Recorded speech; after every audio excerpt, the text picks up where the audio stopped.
Yeah, and again, I'm so glad, Brent, that you're sharing these stories, and I think that to me is something big, to hear past experiences, share those stories. When I assume you're on the peer support group, and I apologize if you're not, but I assume you're on this. And when you first sit down with somebody and then help them out and see it through, what are some of the comments that some of the people that you've helped come back to say? We've heard that Adam Dorn has reached out to you, and but what do people say after they start talking, from your experience, anyways? Start seeing and using that support, that other person to help them through tough times. I'm not with our peer support team, but I do advocate for our peer support team, and there are a lot of people across the U.S. that call me that have me talk to people that they work with that are having a difficult time, and whether they should go, to a inpatient facility to get help like I did. I mean, I went to the IAFF Center of Excellence for 44 days to get my head straight. And so when I'm talking to these other people on the phone, it's, you know, the weight that you feel come off your shoulders when you can finally say what's on your mind without somebody judging you, or without saying, oh, that's crap, or that it's short-lived. For some people, it's not short-lived. What what a lot of people really need is just somebody who will sit down, shut off, and let them talk, and just listen, and not judge, and not say it's going to be okay, or, well, maybe if you didn't do this. No, they just want somebody to listen, and not say, oh, it's going to be okay, it's going to be okay, or don't worry about that.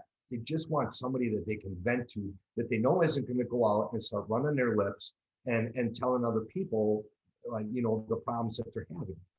And it's such a weight off that you can get these things out, and just to be able to talk about it. And you know when I went to the Center of Excellence, the first time, that we called it the hot seat, that you had to sit down in front of everybody, because you had group sessions and individual. So my first big group session, where I had to sit down in front and I had to talk about the things that were on my mind, and buried deep, that I had put on that shelf and tried to ignore. It was the first time in my life that I openly bawled my eyes out while sober, because it felt like such a weight was finally off, because I could see the other people in the room that I was there with, some starting to nod their head like, yep, been there, done that. One starting to cry because they felt like they finally connected with somebody who was feeling the same things that they did, the things that they saw, the things that they went through. So it's just being able to get that off your mind and get that off your shoulders, and not, have somebody saying, oh, suck it up, or, maybe this job isn't for you, because it is. And sometimes it's the people who I found personally, that I see, the ones who seem to care the most are the ones that seem to get almost like that compassion fatigue, and the job just starts to finally wear on them, and wear on them, and wear on them. And those are the ones that the most that I see, that really, need that time to sit and talk to somebody. I appreciate you sharing the stories here, Brent, and talking to us today about this. I think it's such an important topic, and I think it's being talked about more and more, which is a great thing to hear about, and doing so. Adam, from your perspective, turning our attention to the fire department and first responders in Fitchburg. We've talked about the peer support group, but what does that group do to help first responders and beyond, for you guys? Yeah, great question, Jeremy. Um, Peer support group here in Fitchburg, it's awesome. We've been able to help some of our own members. I know for a fact that we've gone gone outside of our department and helped other departments that had that lost a member, such as Sun Prairie with Captain Barr. I know our guys were up there for that. I believe our guys were in Lake Mills for a little while. When I believe it was Captain Truman, correct, Brent? There was Captain Truman, and then the next year was Captain Ben Thunder. Yeah. So I know we've been out there to help with some different aspects as well. And like Lieutenant Jones was saying, is that it's being that person that's there to listen, and that is huge. And a lot of times, what I've noticed, it not only affects the people in the firehouse, but it also affects the families. And it's the family is the one that tends to kind of notice, hey, you're doing this more, you're doing that, you're doing this less, or you become much more angry. When I got into the fire service, I didn't think much about it. Didn't think it would ever be there. It was pretty much suck it up, buttercup, as Lieutenant Jones says. And now it's different. Yeah, I think again, I'm thankful for both of you sitting here and talking about it. It made me think of, first responders being leaders in this front. We already look up to the men and women in public safety, but you guys talking about this because you're dealing with a high end of stress, I think is a really great thing to share with a lot of people who deal with it. And Brent, this past year with COVID, obviously threw on a whole new type of stress because, and I can't even imagine in first responder world. I still think about it every day, and thankful for you folks being out there day in and day out. But there was never a chance that you could get away.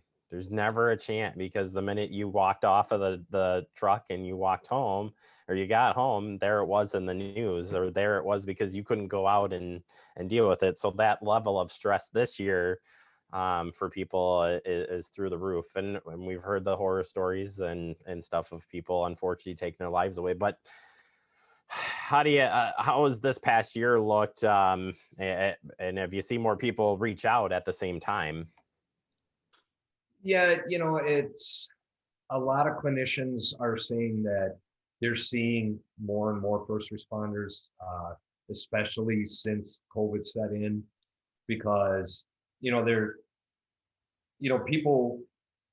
people were stuck at home, and they were like, this really sucks. I can't go anywhere, I can't do anything, and then we're having to go to work, and it was kind of a catch-22, because yeah, we got to go to work, we got to make money, but it was the fact of seeing more people, getting more 911 calls.